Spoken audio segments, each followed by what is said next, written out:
Vinci, Galileo, Thomas Jefferson, Isaac Newton, C.S. Lewis. What do these people have in common? A classical Christian education. Geneva Academy is Monroe and West Monroe's only classical Christian school, and now it's open enrollment time for pre-K and up. Call today at 805-0116 or visit genevaclassical.org. What an education used to be, now is at Geneva Academy. Da Vinci.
Alrighty, we're going to get started again. Y'all come find a seat.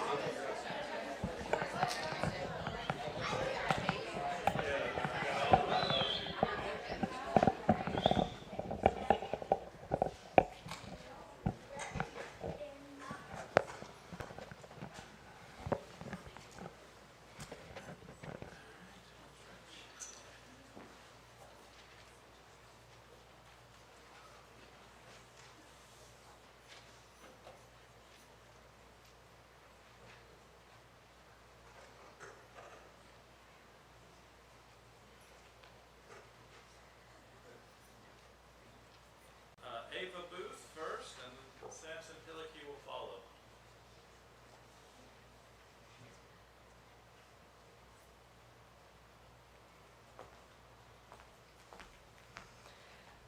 The Lady of Shalott, Part 2, by Alfred, Lord Tennyson. There she weaves by night and day, a magic web of colors gay, and she has heard a whisper say, a curse is on her, if she stay, to look down on Camelot.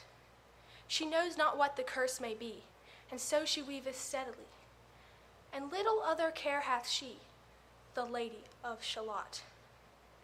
And moving through a mirror clear that hangs before her all the year, shadows of the world appear, and she can see a highway near, winding down to Camelot. There the river eddy whirls, and there the surly village churls, and the redcoats of the market girls pass onward from Shalott. Sometimes a troop of damsels glad, an abbot on an ambling pad, sometimes a curly shepherd lad, or long-haired page in crimson clad, goes by to towered Camelot.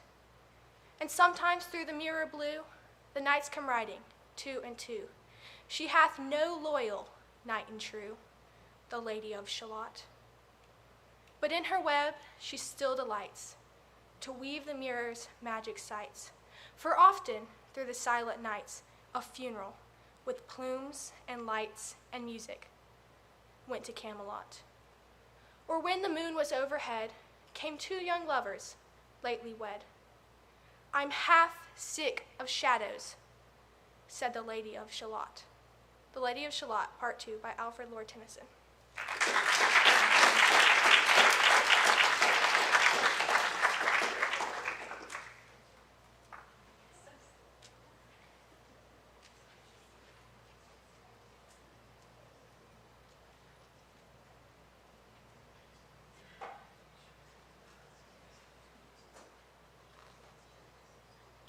Samson, followed by Ivan James.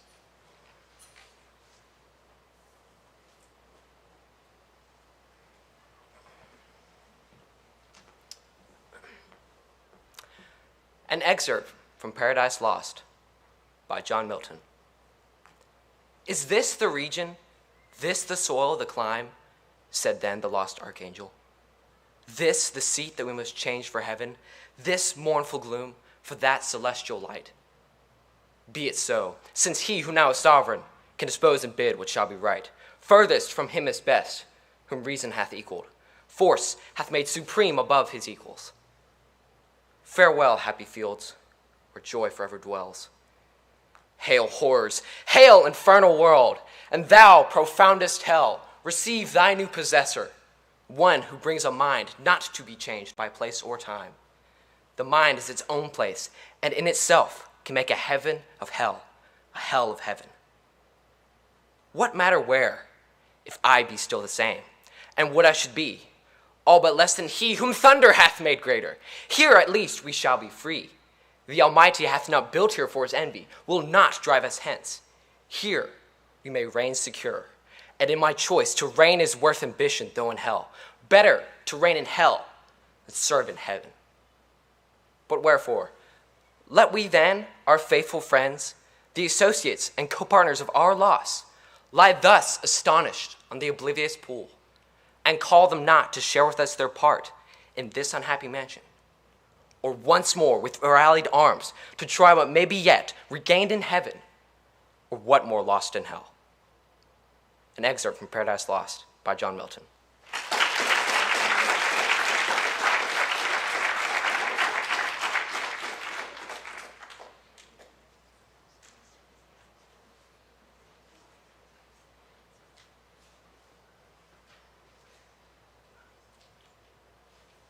Ivan, followed by Jake and Wilkins.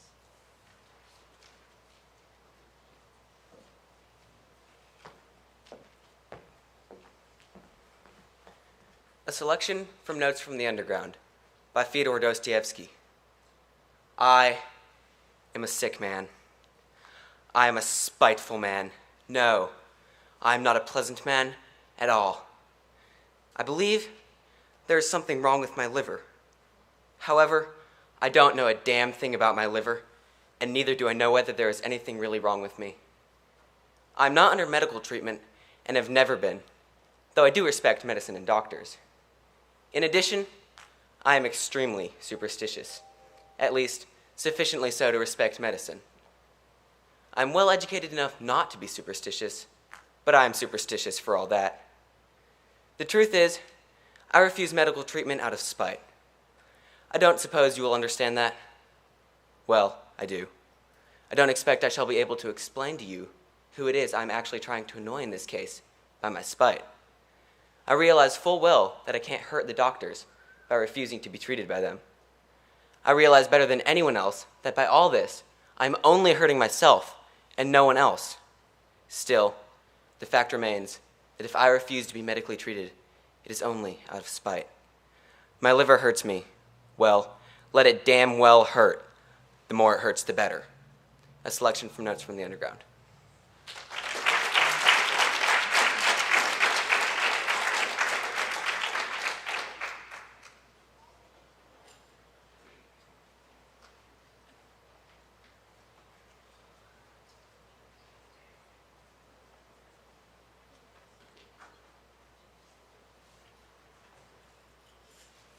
Jacob, followed by Grace Bailey.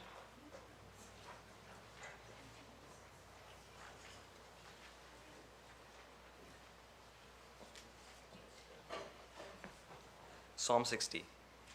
O God, you have cast us off, you have broken us down, you have been displeased. Oh, restore us again. You have broken the earth, you have made it tremble. Heal its branches, for it is shaking. You have shown your people hard things. You have made strength the wine of confusion.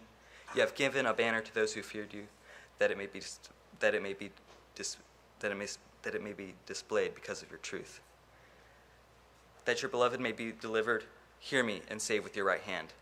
God has said in his holiness, I will rejoice. I will divide Shechem and measure out the valley of Succoth. Gilead is mine, Manasseh is mine. Ephraim also is the helmet of my head. Judah is my lawgiver. Moab is my washpot. Over Edom I will hang my shoes. Philistia shouts in triumph because of me. Who will bring me to the strong city? Who will lead me to Edom? Is it not you, O God, who cast us off, and you who did not go with our armies? Help us, O God, for the help of man is useless. Through God we will do valiantly, for it is he who will tread down our enemies. Psalm 60.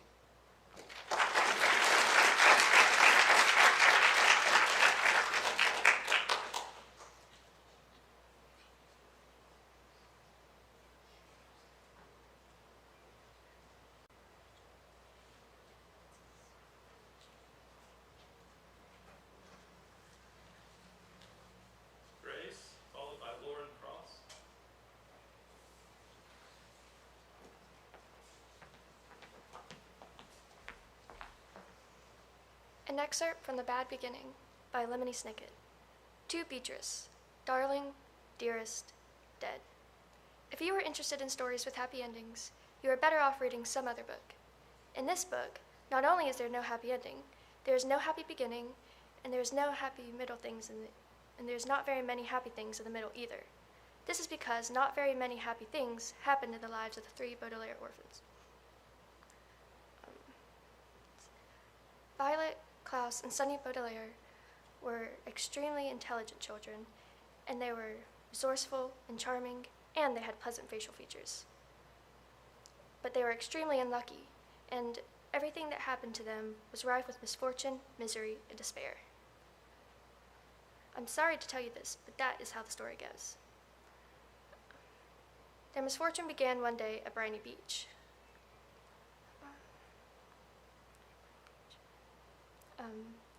The 3 Baudelaire youngsters lived with their parents in an enormous mansion. In the heart of a dirty and busy city. But their parents would sometimes allow them to take the trolley, the rickety trolley.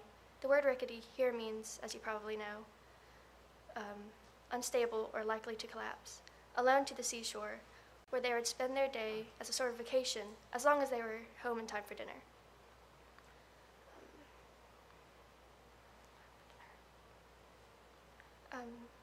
On this particular morning, it was gray and cloudy, but the Baudelaire youngsters did not mind one bit. On hot and sunny days, Briny Beach was filled with tourists, and it was impossible to find a place to lay one's blanket. But on gray and cloudy days, the Baudelaire youngsters had to beach themselves to do what they like. An excerpt from The Bad Beginning by Lemony Snicket.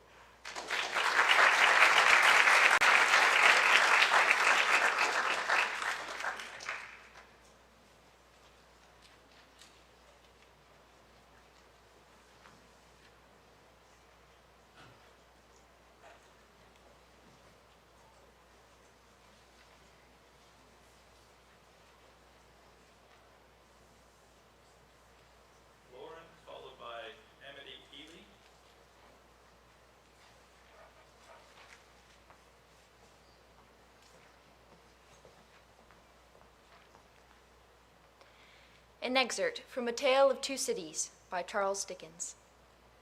A wild-looking woman, whom, even in his agitation, Mr. Lorry observed to be all of a red color, and to have red hair, and to be dressed in some extraordinary tight-fitting fashion, and to have on her head a most wonderful bonnet, like a grenadier would in measure, and a good measure too, or a great Stilton cheese, came running into the room in advance of the inn servants, and soon settled the question of his detachment from the poor young lady by laying a brawny hand upon his chest and sending him flying back against the nearest wall.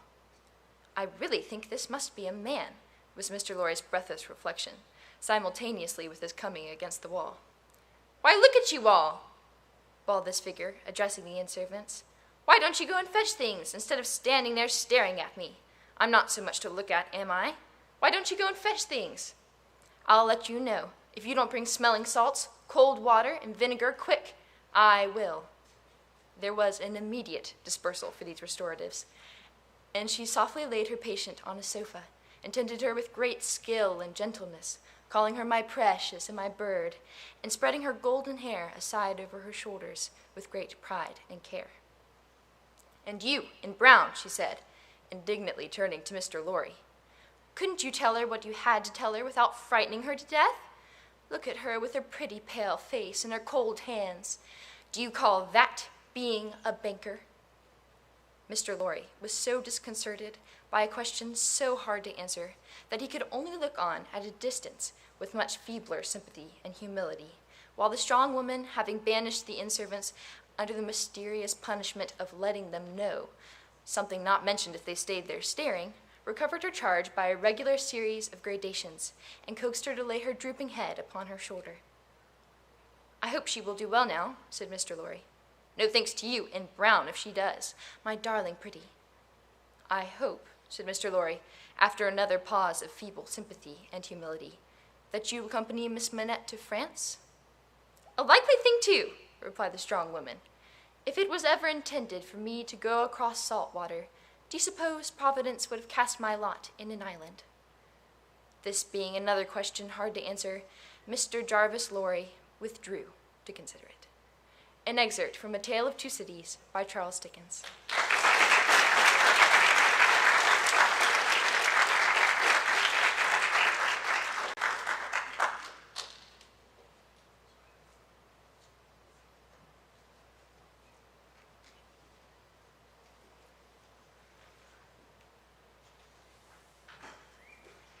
Amity, followed by Cameron Lane.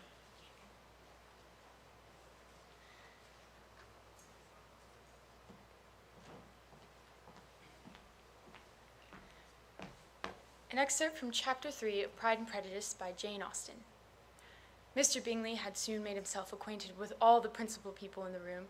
He was lively and unreserved, danced every dance, was angry the ball closed so early, and even talked of giving one himself at Netherfield.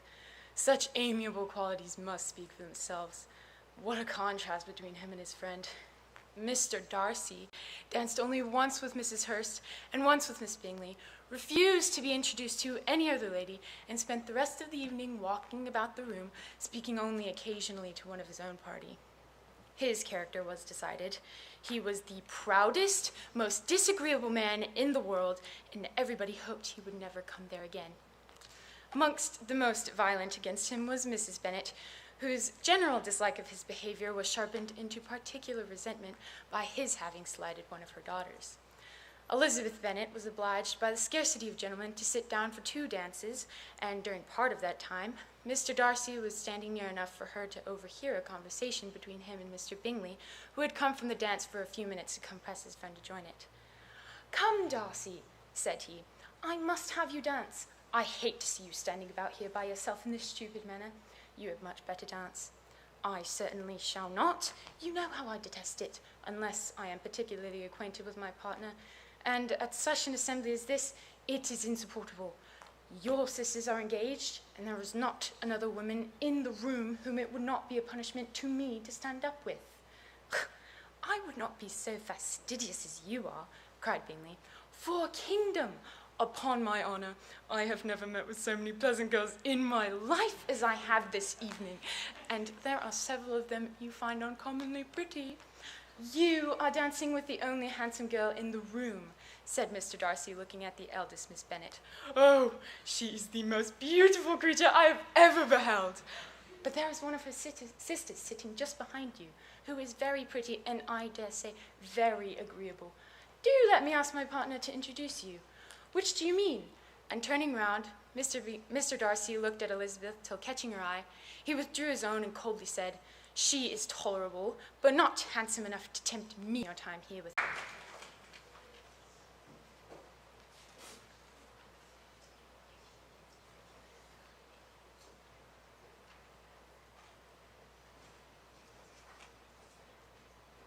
Cameron, followed by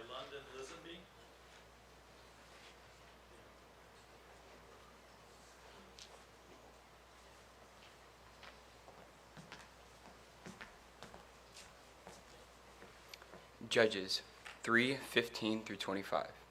Then the people of Israel cried out to the Lord, and the Lord raised up for them a deliverer, Ehud, son of Gera the Benjaminite, a left-handed man. And the people of Israel sent tribute by him to Eglon, king of Moab.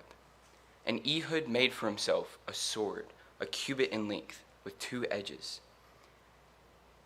And he presented the tribute to Eglon, king of Moab. Now Eglon was a very fat man. And when he had finished presenting the tribute, he sent away the people who carried the tribute.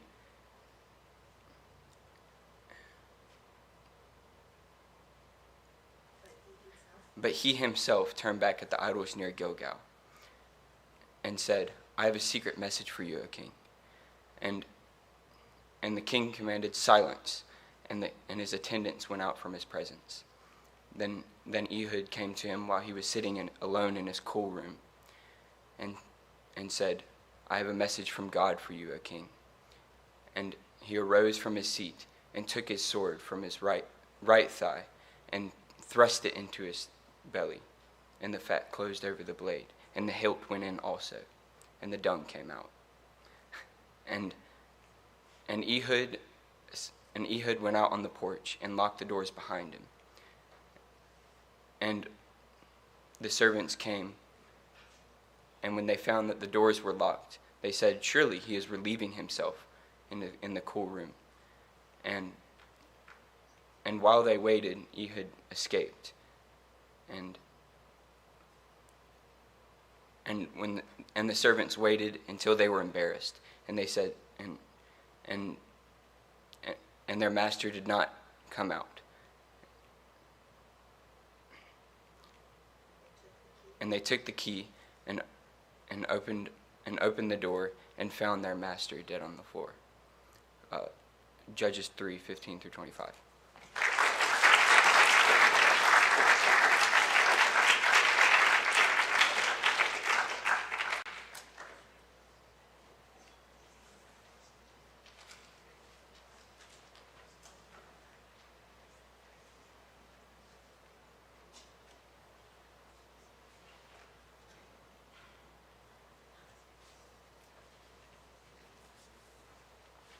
London, followed by Mary and Markley.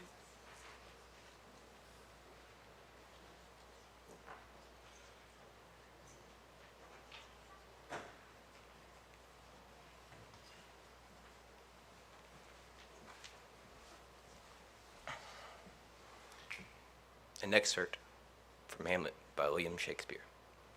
To be or not to be, that is the question. Whether 'tis nobler in the mind to suffer the slings and arrows of outrageous fortune, or to take up arms against a sea of troubles, and by opposing, end them. To die, to sleep no more, and by a sleep to say that we end the heartache and the 1,000 natural shocks that flesh is heir to. To die, to sleep, perchance to dream. Aye, there's the rub. For in that sleep of death, what dreams may come must give us pause.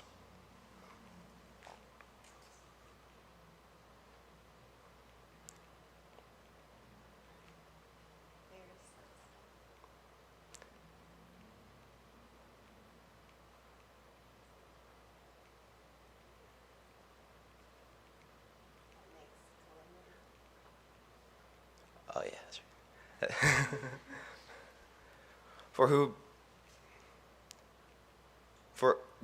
Respect that makes so long life calamity of so long a life.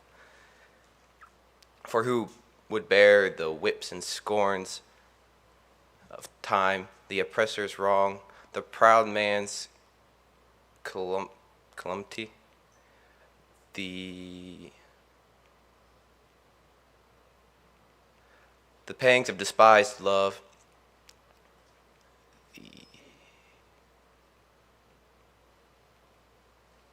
the law's delay, the insolence of office, and and the scorn that patient merit, the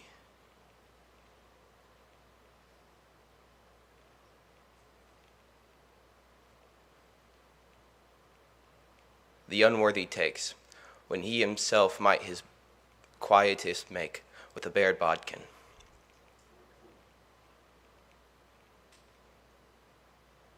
And who would fardels bear to grunt and sweat under a weary life?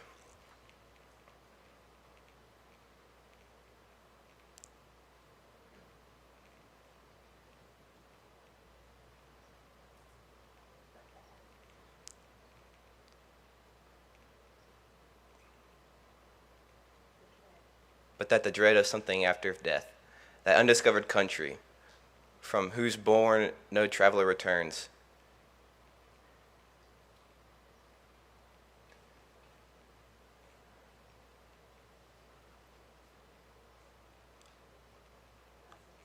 that puzzles the will, and the native hue of resolution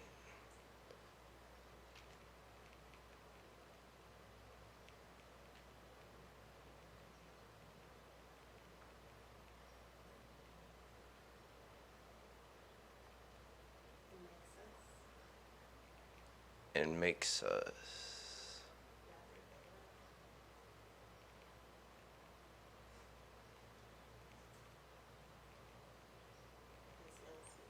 those ills we have them fly to those we know not of. And as conscience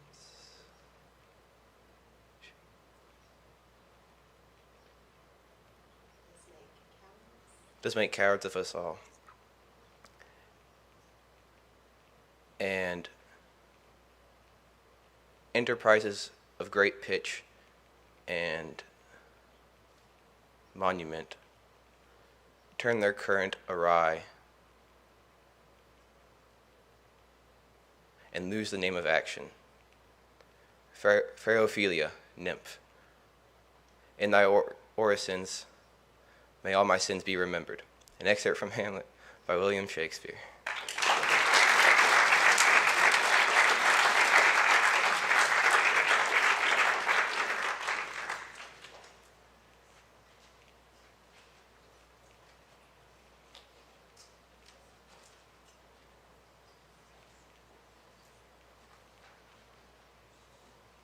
Marion, followed by Gavin Peacock.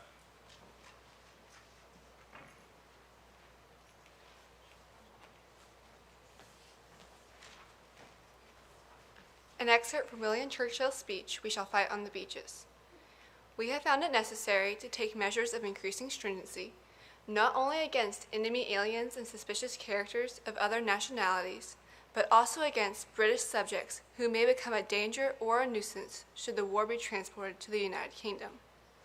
I know there are a great many people affected by the orders which we have made who are the passionate enemies of Nazi Germany. I am very sorry for them, but we cannot, at the present time and under the present stress, draw all the distinctions which we should like to do.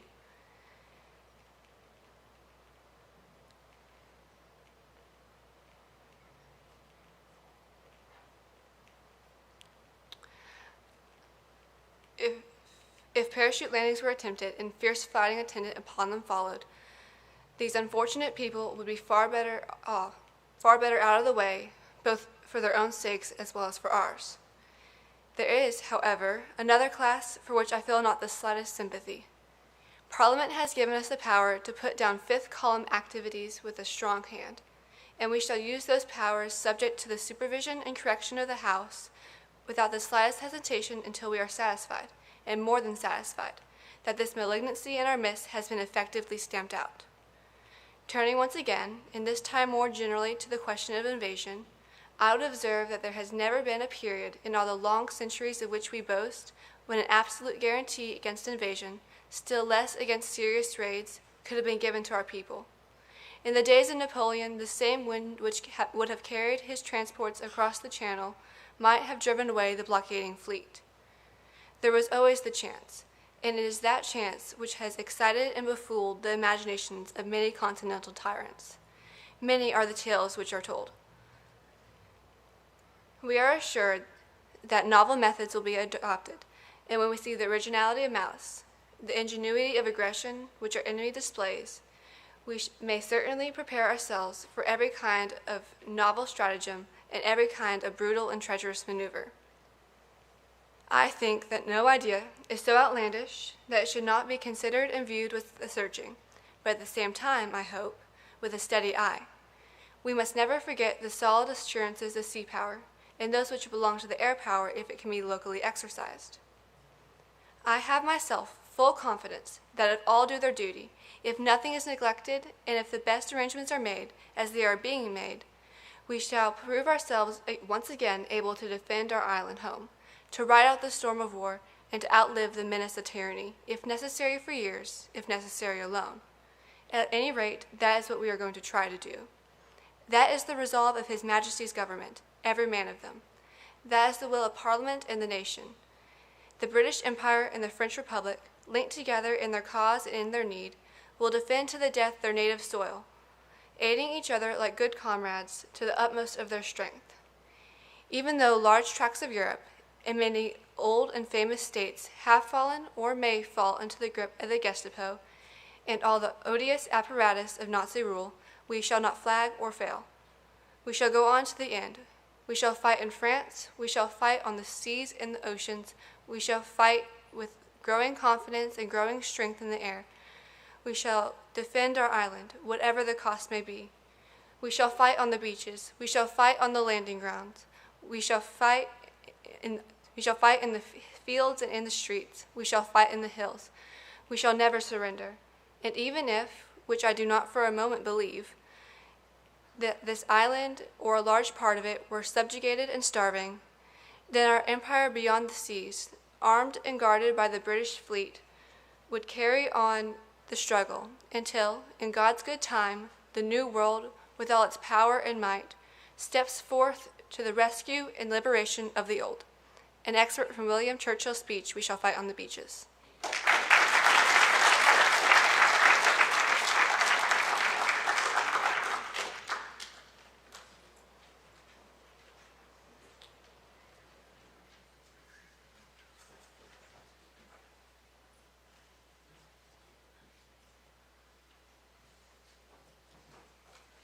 Gavin, followed by Joel Porter.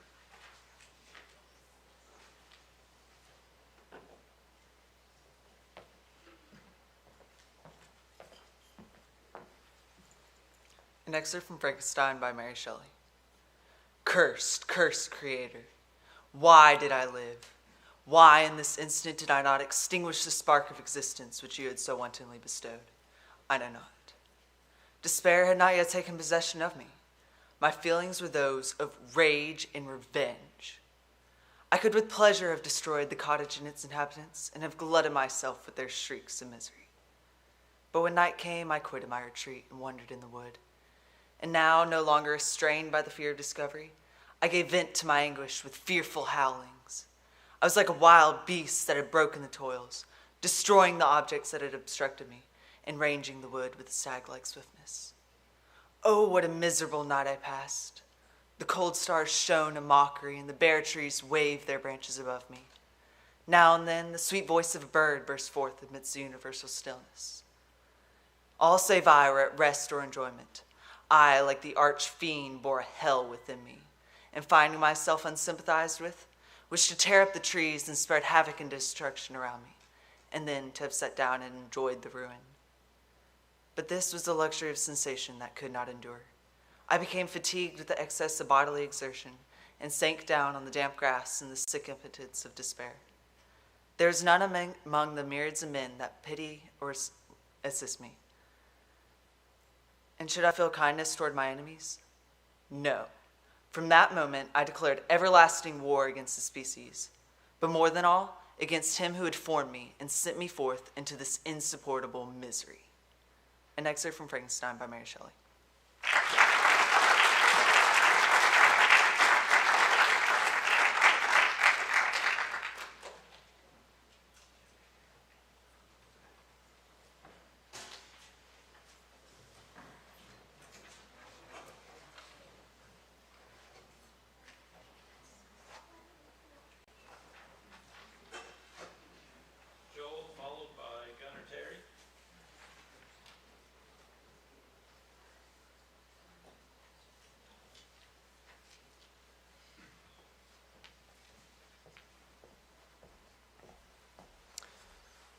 Psalm 115.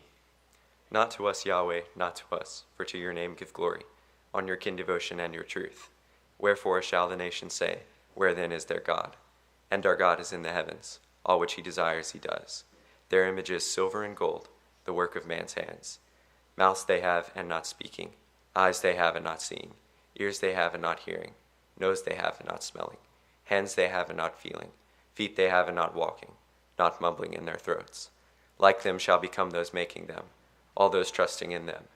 O Israel, trust in Yahweh, their help and their shield is he. O house of Aaron, trust in Yahweh, their help and their shield is he.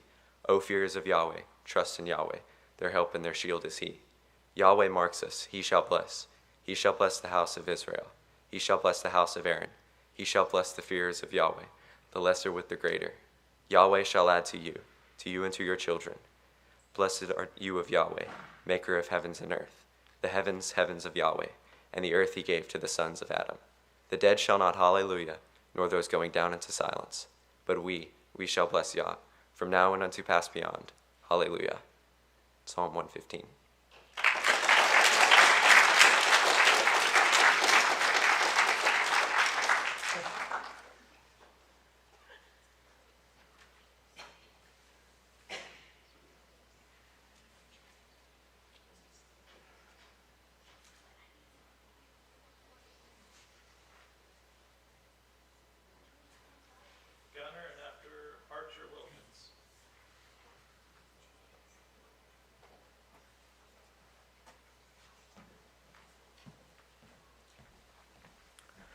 Psalm 118, verses 1 through 12. Acclaim Yahweh, for he is good, for to pass beyond is his kin devotion. Let the house of Israel now say, for to pass beyond is his kin devotion. Let the house of Aaron now say, for to pass beyond is his kin devotion. Let the fears of Yahweh now say, for to pass beyond is his kin devotion. From the narrow place I called to Yah, and Yah answered me from the broad place. Yahweh is for me, I shall not fear. What can man do to me? Yahweh is for me and those helping me, and I shall look on those hating me. It is better to take refuge in Yahweh than to seek shelter in man. It is better to take refuge in Yahweh than to seek shelter in patrons. All nations surrounded me. In the name of Yahweh, I will cut them down. They surrounded me, even surrounded me. In the name of Yahweh, I will cut them down. They surrounded me like bees. They flared like burning thorns. In the name of Yahweh, I will cut them down. Psalm 118, verses 1 through 12.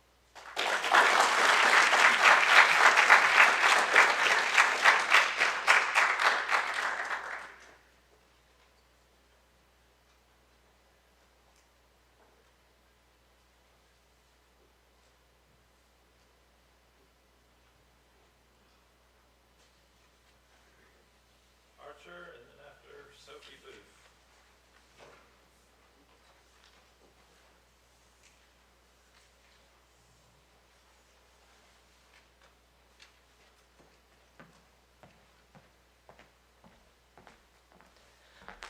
A selection of For the Time Being by W. H. Auden. Well, so that is that. Now we must dismantle the tree, putting all the decorations back into their cardboard boxes. Some have gotten broken and carry them up to the attic. The holly and mistletoe must be taken down and burnt, and the children got ready for school.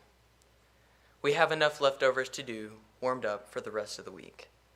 Not that we have much appetite, having stayed up so late, drunken such a lot, attempted, quite unsuccessfully, to love all of our relatives, and in general, grossly overestimated our powers. As in previous years, we have seen the actual vision and have failed to entertain it as an agreeable possibility. Once again, we have sent him away, begging though to remain his disobedient servant. The promising child cannot keep his word for long. The Christmas feast is already a fading memory, and the mind begins to be vaguely aware at an unpleasant whiff of apprehension at the thought of Lent and Good Friday, which cannot, after all, be very far off. But for the time being, here we all are, back in the moderate Aristotelian city of Darning in the 815, where Euclid's geometry and Newton's mechanics would account for our experience. And the kitchen table exists because I scrub it. It seems to have shrunk during the holidays. The streets are much narrower than we remember, and we had forgotten the office was as depressing as this. To those who have seen the child, however dimly, however incredulously, the time being is, in a sense, the most trying time of all. For the innocent children who whispered so excitedly outside the locked door, where they knew the presence to be, grew up when it opened.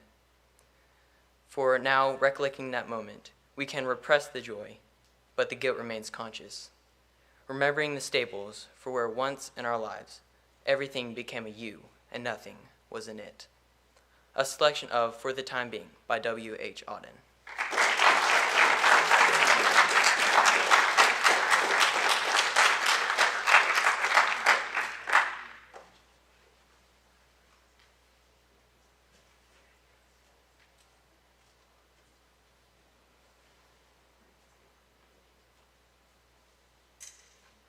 Sophie, followed by Gus Ely.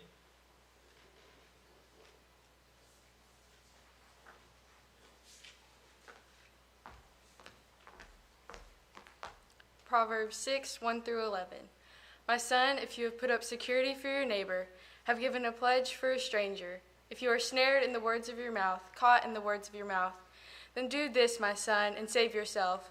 For you have come into the hand of your neighbor. Go, hasten, plead urgently with your neighbor. Give your eyes no sleep and your eyelids no slumber.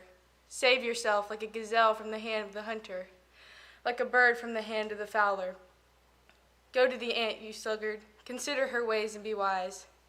Without having any chief, officer, or ruler, she prepares her bread in summer and gathers her food in harvest. How long will you lie there, O sluggard? When will you arise from your sleep? A little sleep, a little slumber, a little folding of the hands to rest, and poverty will come upon you like a robber, and want like an armed man. Proverbs 6, 1 through 11.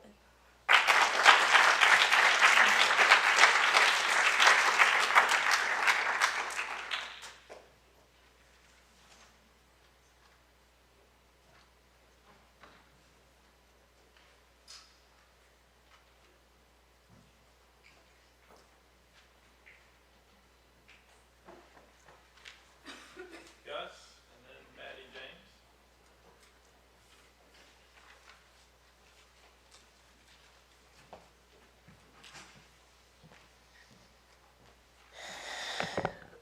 Okay, let's get this over with. Light Shining Out of Darkness by William Cooper. God moves in a mysterious way, his wonders to perform. He plants his footsteps in the sea and rides upon the storm. Deep and unfathomable minds of never-failing skill, he treasures up his bright designs and works his sovereign will. Right. Ye fearful saints, fresh courage take. The clouds ye so much dread are big with mercy and shall break with blessings on your head. Judge not the Lord by feeble sense, but trust him for his grace. Judge not the Lord by feeble sense, but trust him for his grace. The bud may have a bit.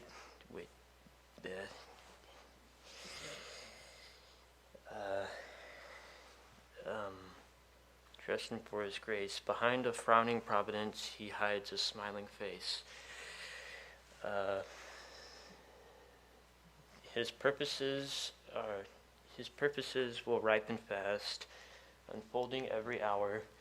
The bud may have a bitter taste, but sweet will be the flower. Blind unbelief is sure to and scan his work in vain. God is his own interpreter, and he will make it plain. Light Shining Out of Darkness, William Cooper.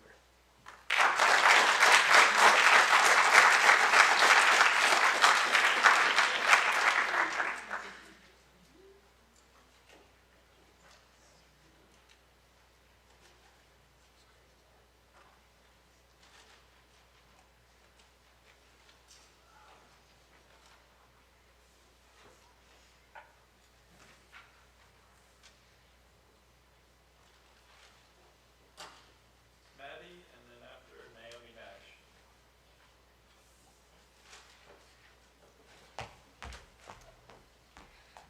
Old Sailor by A.A. Milne.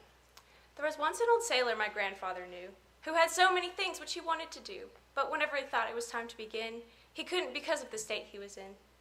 He was shipwrecked and lived on an island for weeks, and he wanted a hat, and he wanted some breeks, and he wanted a net or a line and some hooks for the turtles and things which you read of in books. Then thinking of this, he remembered a thing which he wanted for water, and that was a spring. Then he thought that to talk to, he'd look for and keep, if he found it, a goat or some chickens and sheep. Then, because of the weather, he wanted a hut, with a door to come in by, which opened and shut, with a jerk, which was useful if snakes were about, and a very strong lock to keep savages out. He began on the fish hooks, and when he begun, he decided he couldn't because of the sun. So he knew what he ought to begin with, and that was to look for or find or make a sun-stopping hat.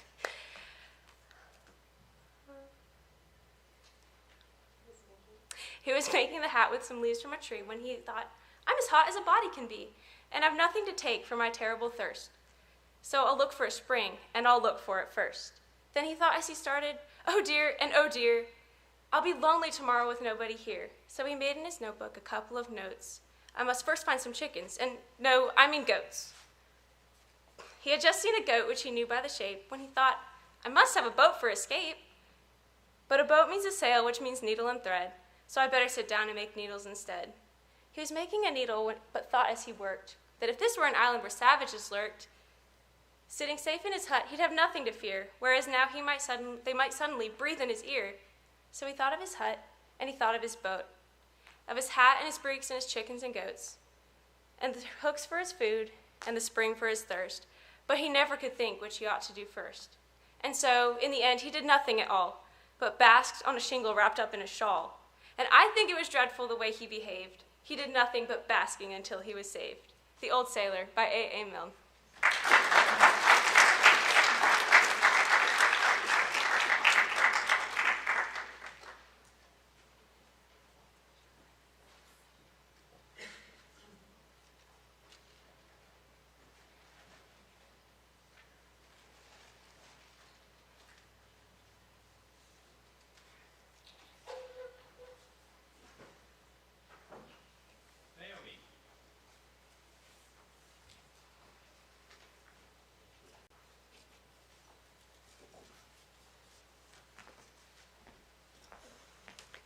An excerpt from the Lay of Lathian by J.R.R. Tolkien.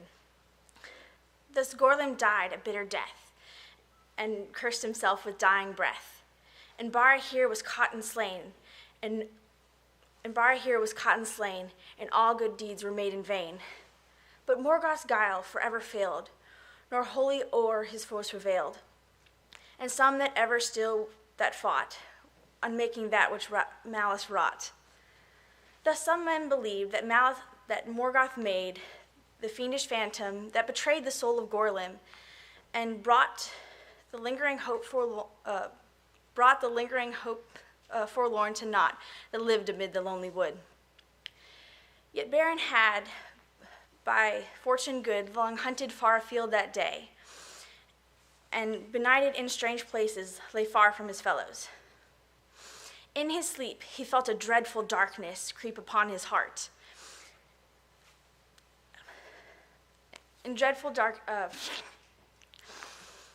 his sleep, he felt a dreadful darkness creep upon his heart, and thought the trees were bare and bent with mournful breeze.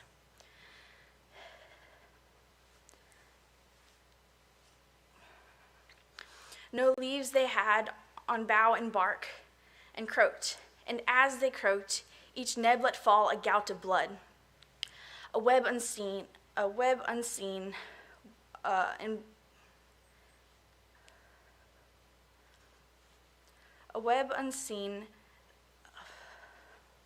entwined him hand and limb, and until worn out, upon the rim of stagnant pool, he lay and shivered. Then he saw a shadow quivered far out upon the water wan, and grew to faint form that glided o'er the water, that glided o'er the silent lake. and coming slowly, softly spake and sadly said, Lo, Gorlim here, traitor betrayed, he now stands. Nor fear, but haste, for Morgoth's fingers close upon thy father's throat. He knows your secret tryst, your hidden lair. Then all the evil he laid bare that he had done, and Morgoth wrought. Then Beren, waking swiftly, sought his sword and bow, and sped like wind that cuts with knives the thinner branches of autumn trees. And at last he came, his heart afire with burning flame, to where his father Bar here lay. He came too late. An excerpt from The Lay of Lathian by J.R.R. Tolkien.